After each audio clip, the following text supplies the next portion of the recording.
For all the talk about democracy, we must remind ourselves that over the 6,000 years of human civilization, democracy is relatively new form of governance.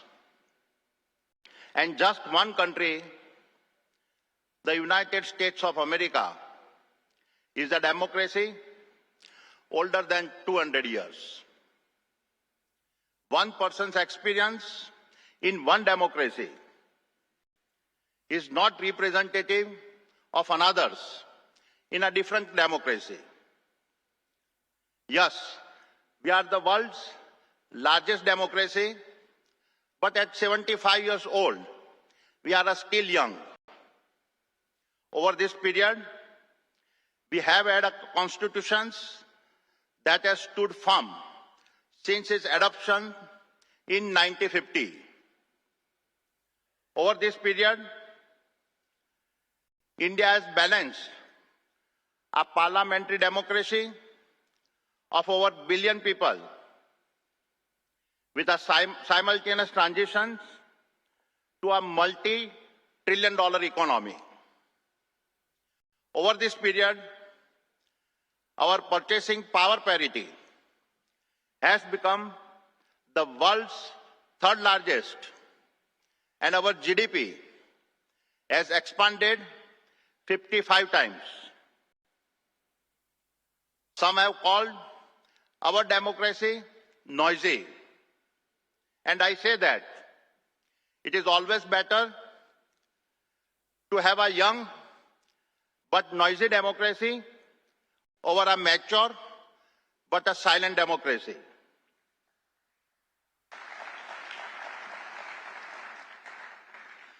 It is the noise that allows us the freedom to express our ideas and thoughts. It is the noise that allows us to stay committed to democratic values. While one can argue about an optimal growth metric for a nation, what cannot be argued is the equality, dignity, and freedom are the better metrics by which we should measure nations. We all recognize that we have many challenges, no different from many other nations. But I fundamentally believe that things are falling in place for India to create one of the greatest economies the world has known. Uplifting the lives of 1.4 billion people may feel like a marathon in the short run,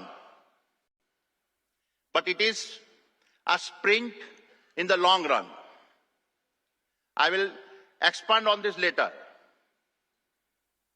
Nations cannot be built on a fragile assumptions of everlasting relationships. The misfired war in Europe has exposed the tentative nature of a geopolitical partnerships.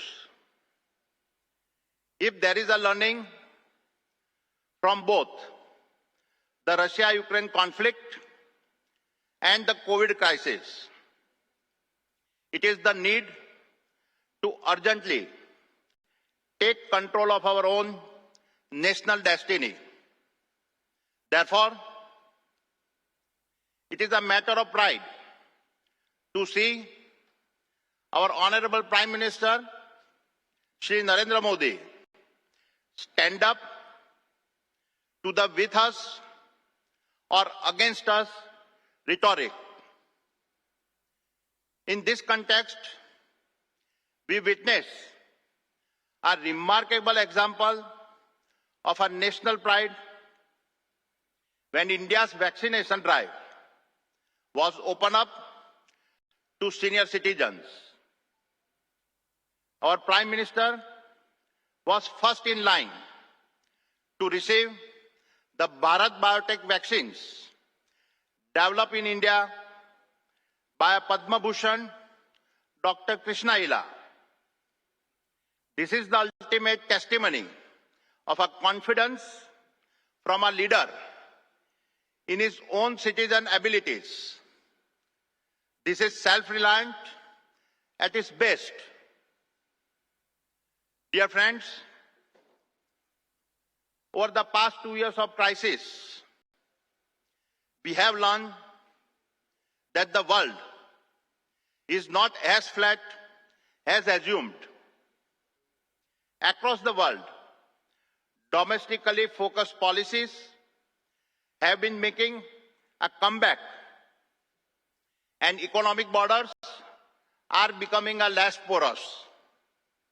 Indeed, the pandemic should serve as a wake-up call for India that global cooperation buckles under the weight of our national priorities. The world is as uniquely well placed as India to capitalize on 4 major vectors that will accelerate development. These are the pull from India's demographic dividend and India's growth of the middle class, and the push from the accelerated digital economy and the sustainability-focused economy. These are all trillion-dollar market opportunities, and the pace of innovations that will be the mainstream as these 4 forces feed off each other will make the next 3 decades the most defining years for the impact we will have on the world. The first vector is our nation's demographic dividend. That will be the envy of all. As per the 2019 economic survey, India's demographic dividend will carry it well beyond 2050. I believe this will put us on track to becoming $28 to $30 trillion economy by 2050.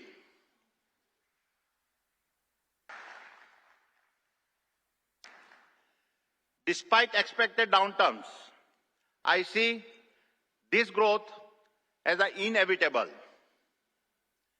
This is growth no other country is in a position to achieve over the next 3 decades. And this tailwind will add another $40 to $50 trillion to our country's stock market capitalizations.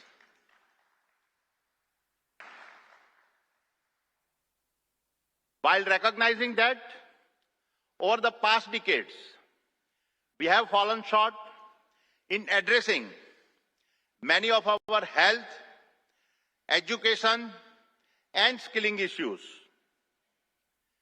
We finally have fundamental national programs like Ayushman Bharat for universal health coverage, Sarva Shiksha Abhiyan for universal elementary education, and Pradhan Mantri Kaushal Vikas Yojana for skill development is in place.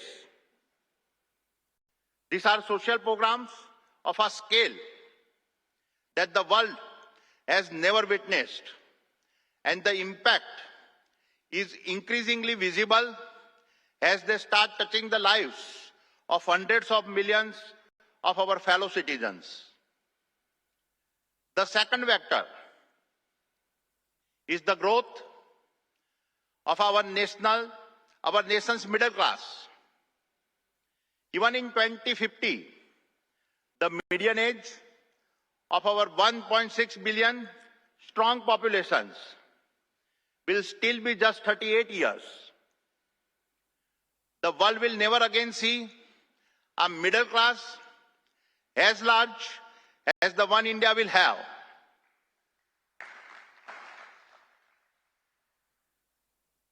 The middle class need consumer durables, cars, motorcycle, television, air conditioner, mobile phones, and refrigerators. The middle class save for his own retirement, housing, and children educations, providing the resources for fixed capital formations. The growth of this middle class will also mean that our massive informal sectors will transition to more formal, wage earning, and medium scale tax paying business entities.